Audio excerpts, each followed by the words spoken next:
మంత్రి ఉత్తమ్ కుమార్ రెడ్డి కీలక వ్యాఖ్యలు చేశారు. కాళేశ్వరం ప్రాజెక్టును బీఆర్ఎస్ ప్రభుత్వం ఆర్భాటంగా నిర్మించిందని అన్నారు. గతంలో కాంగ్రెస్ ప్రభుత్వం ప్రాణహిత చేవెళ్ల ప్రాజెక్టును ప్రతిపాదించిందని, అది కాకుండా కమిషన్ల కోసం రీడిజైన్ చేసి కాళేశ్వరం ప్రాజెక్టును నిర్మించారన్నారు.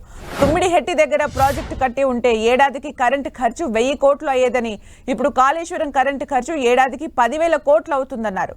కాళేశ్వరం ప్రాజెక్టు కోసం తెచ్చిన అప్పుకు 15,000 కోట్ల వడ్డీ కడుతున్నామన్నారు. బీఆర్ఎస్ హయాంలోనే Medigadda barrage damage అయిందన్నారు Uttam.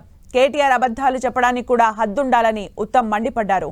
NDSA సలహాల మేరకు ముందుకెళ్తామన్నారు మంత్రి ఉత్తమ్. లక్షల కోట్లు ఖర్చు చేసి నిర్మించిన కాళేశ్వరం ప్రాజెక్టును ఎలా వినియోగించుకోవాలనే దానిపై దృష్టి సారించామన్నారు ఉత్తమ్. తుమ్మిడిహెట్టి దగ్గర గ్రావిటీ ద్వారా ప్రాజెక్టు నిర్మిస్తామని మంత్రి ఉత్తమ్ చెప్పారు.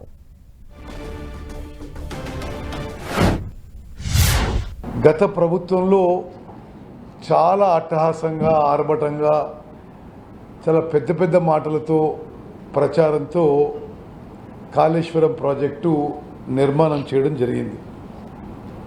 రీడిజైన్ పేరుతో కేవలం ఎక్కువ పైసలు ఖర్చు పెడితే ఎక్కువ కమిషన్ వస్తుందనే కక్కుర్తితో తుమ్మడిహెట్టి నుంచి Pranahita doctor BR Ambedkar Pranahita Chevella project రద్దు చేసి ఆ వెన్యూని మేడిగడ్డకు షిఫ్ట్ చేసిండ్రు.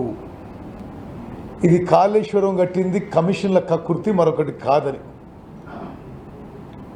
అయితే కట్టిన కాళేశ్వరం ప్రాజెక్టు ఇప్పటి వరకు సుమారు 1,00,000 కోట్ల మరి అమూల్యమైన ప్రజాధనం ఎక్స్పెండిచర్ చేయడం జరిగింది. మేడిగడ్డ బ్యారేజ్లో ఒక గేట్ ఎత్తడం వీలు కాలేదు. అందుకోసమే ఆ గేట్ని పూర్తిగా కట్ చేయడం జరిగింది.